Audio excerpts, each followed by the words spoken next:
गुरुवर के चरणों में बार बार नमोस्तु नमोस्तु नमोस्तु, क्षुल्लक तरह के चरणों में इच्छामी इच्छामी इच्छामी। हे गुरुदेव, 2014 में पहली बार तीर्थोदय गोलाकोट में हम लोग दर्शन करने के लिए आए और भगवान आदिनाथ की उस प्रतिमा को देख करके ऐसा लगा हम यहीं रुक जाएं। उसके बाद में राकेश जी 2-3 बार आए, इन्होंने कहा हमें तो यहाँ से जुड़ना चाहिए, और नीचे छात्रावास से पहले आपके आशीर्वाद से हम लोग जुड़े। उसके बाद में गुरुजी आपने मुझे बुलाया और आपने कहा कि आप तीर्थोदय गोलाकोट का कार्यभार आप शुरू करें, आप संभालें। मैंने कहा गुरुदेव, मैं पुलिस में रहा हुआ हूँ और जिस पद पे मैं रहा हूँ 2 प्रधानमंत्री की सुरक्षा मैंने देखी है, और ये समाज के जो कमेटियाँ होती हैं, यहाँ बड़ी सारी पॉलिटिक्स होती है और एक दूसरे की टांग खिंचाई करते हैं। तो मैंने कहा मैं इसमें इंटरेस्टेड नहीं हूँ, मेरे को कोई ज़रूरत भी नहीं है, न मुझे माला, न मुझे फ़ोटो खिंचवानी, न मुझे मंच पे आना। आपने कहा मैं तुम्हें गारंटी देता हूँ ऐसा कुछ नहीं होगा, तुम आ जाओ। तो मेरा पुण्य कर्म था और आपका आशीर्वाद था कि मैं सही रास्ते पे तब से 2016 से मैं आ गया। महाराज जी, उसके बाद में राकेश जी, हमने और पूरी कमेटी ने, जो भी कमेटी में रहे, हम सब ने पूरी निष्ठा से, अपनी क्षमता से, लगन से, जो क्षेत्र में आपके आशीर्वाद और आपके निरंतर मार्गदर्शन में क्षेत्र के लिए जो भी हो सकता था और जो डेवलपमेंट हो सकता था, हमने कोशिश की और उसमें कुछ मात्रा में हम सफल भी हुए। आपके पास में समाचार हमेशा आते थे और आते भी रहते हैं। उस व्यवस्था को, नियमों को लागू करने में, चूंकि मैं पुलिस महकमे से था तो कई लोग, और मैं सख्ती से उसको लागू करता था, तो कई लोगों को इससे बड़ी तकलीफ भी होती थी। कई लोग मुझसे नाराज भी होते थे कि ये किसी की सुनता नहीं है, ये हम तो इतने बड़े नेता हैं इस 84 समाज के, तो ये बिल्कुल नियमों में ढील नहीं देते, व्यवस्था में जरा सी ढील नहीं देते। लेकिन हमने कहा कि हमारे को गुरुजी का आशीर्वाद है, हमने नियम कायदे के हिसाब से, व्यवस्थाओं के हिसाब से चलना है। उसी का फल है कि आज क्षेत्र जिस ऊंचाइयों को आपके आशीर्वाद से प्राप्त किया है, वो इसी वजह से किया है।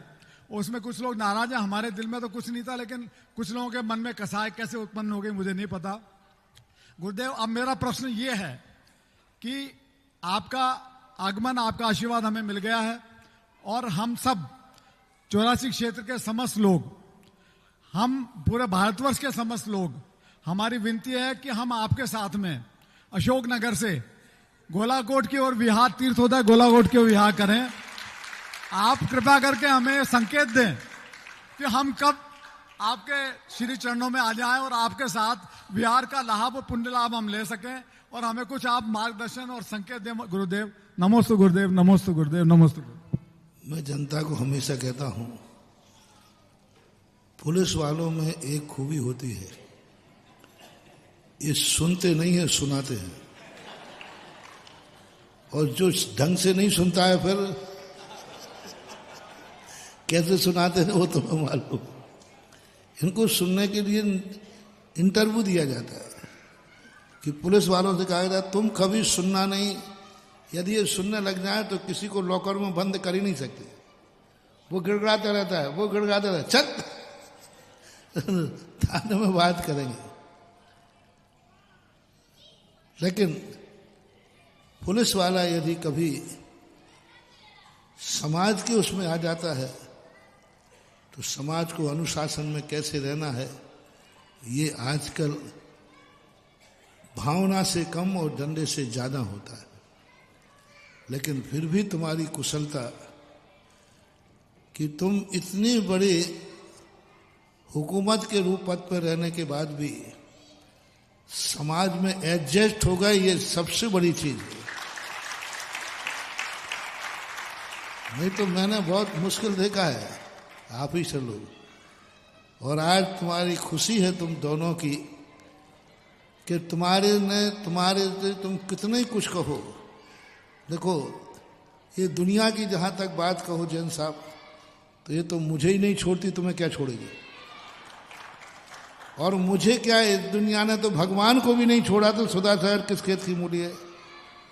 ये दुनिया है, किसी को भी जो भी करेगा उसके ऊपर उसके सब की चिंता है। और यही बात है, दुनिया क्या कर रही है किसी को कोई मतलब नहीं है, लेकिन प्रभावकारी व्यक्ति क्या कर रहा है इस पर सबकी निगरानी रहती है। दुनिया क्या करती है कोई लेना देना नहीं, दुनिया क्या कहती है तुमने देखा होगा, कितने साधु क्या क्या बोलते हैं, किसी को कोई मतलब नहीं है। सुधा सागर ने क्या बोला, इससे ये समझो कि तुषार की रेपुटेशन कितनी है, इसको बुराई मत समझो, क्योंकि उनको खलबली है कि दुनिया साधु बोलती रहे, उसका कोई प्रभाव नहीं पड़ना है। इस मंच से बोल दिया तो अब मतलब वाला दुनिया हिल गई, इसलिए प्रभाव पताता है खलबली से, दुनिया से। दुनिया क्या कर रही है कोई मतलब नहीं है, किसी से कोई स्टेटमेंट नहीं देते, कोई कौन साधु क्या कर रहा है सब करने दो।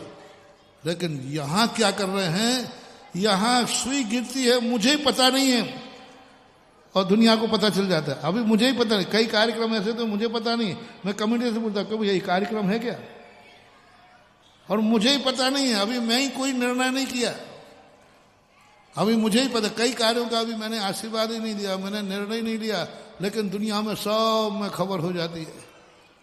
ऐसे खबर हो जाती है कि एक बार क्या हुआ कि एक हवा उड़ गई कि राजा साहब फलाने राज्य पर आक्रमण करने वाले हैं। पूरे नगर में हल्ला हो गया। राजा साहब को मंत्री कहते, राजा साहब आप आक्रमण करने वाले हो, मुझे नहीं बताया, मैं आपका मंत्री हूं। सेनापति कहते साहब मुझे मालूम नहीं।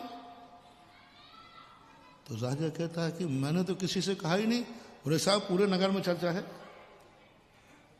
पूरे नगर में चर्चा है। राजा कहता मैंने किसी से कहा ही नहीं।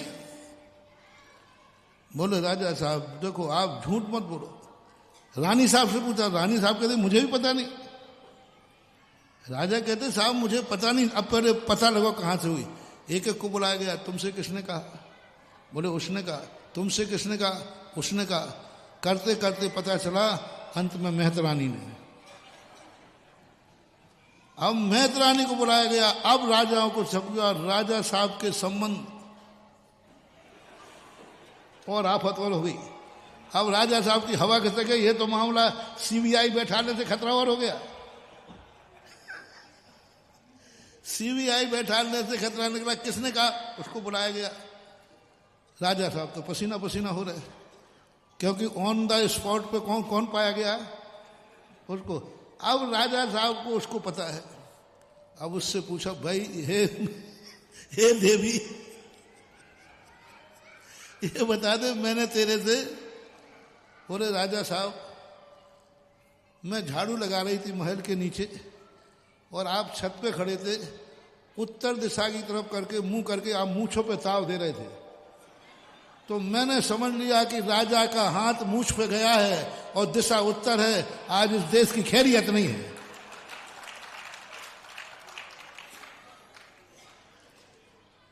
तो राजा साहब अंदर की बात तो आप जानो। तो राजा साहब कहते मन में तो यही चल रहा था कि इस देश को देखना है। अब ऐसी हवा फैलती है राजाओं की, तो मेरे संबंध में ऐसे ही होता है। मूछ पे ताव दिया नहीं, अरे महाराज के पास ये होने वाला है, तैयार हो जाते सब। तो ये तो दुनिया है, चलती रहेगी, चलती रहती है। अच्छे लोगों के प्रति जो कुछ करेगा आलोचना उसी की होगी, जो कुछ नहीं करेगा उसकी क्या आलोचना होगी। जो कुछ नहीं कर सकते हैं उनकी कौन बुराई करेगा? बुराई करके अपना मुंह खराब करना क्या? अच्छे कपड़ों पर रंग डालने में मजा आता है जैन साहब, गंदे कपड़ों पे कौन रंग खराब करेगा? इसलिए आलोचकों को भी मजा आता है। जिस व्यक्ति की ज्यादा आलोचना हो रही समझ लेना वो व्यक्ति मजेदार है, और निंदक को भी मजा आता है। देखा मैंने व्हाइट टिनोपाल कपड़ों पर रंग डाल दिया, तो ये चलेगा। आप इतने अच्छे आदमी हैं, इतने बढ़िया हैं कि आपके ऊपर रंग डालने में लोगों को मजा आता है।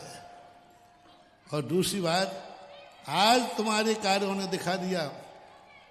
पहली बार 84 की जनता एक साथ में पहली बार देख रहा हूं। मैंने 84 की कई बार मीटिंग ली है, कई बार मीटिंग ली, कई बार बैठे, लेकिन आज जो 84 की जनता तुम्हारे साथ है इससे सिद्ध है कि सारी 84 की जनता आपके साथ है। जो चंद लोग हैं वे तुम्हारे लिए उनकी कोई जरूरत नहीं। जहां सारी जनता, इतनी जनता देख लो आप, 84 की इतनी जनता एक साथ आना।